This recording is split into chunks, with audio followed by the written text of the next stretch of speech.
हर दिया गे जन फाटे हो छतिया गे जन लागे हो हर दिया गे जन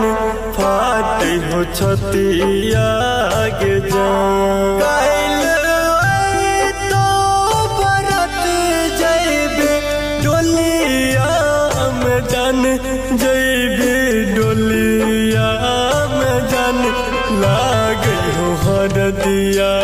गे जन फाटे हो छतिया गे जन लागे हो हर दिया गे जन फाटे हो छतिया गे जन।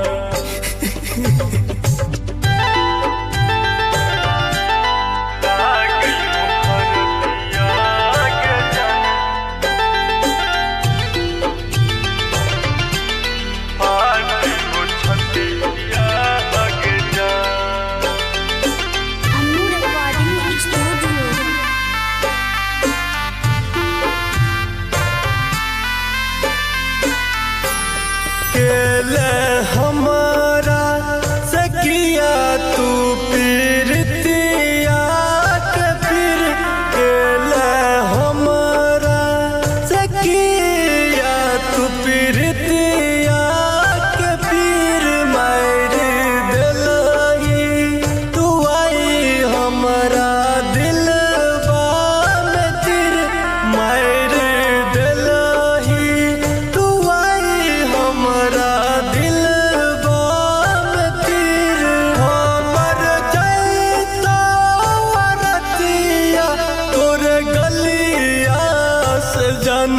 तोरे गलिया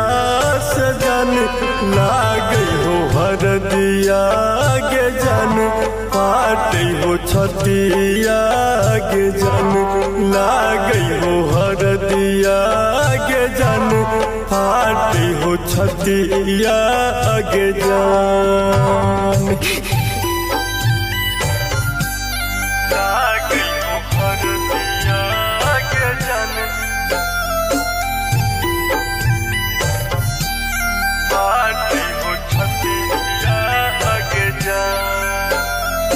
Music by Guddu Raj.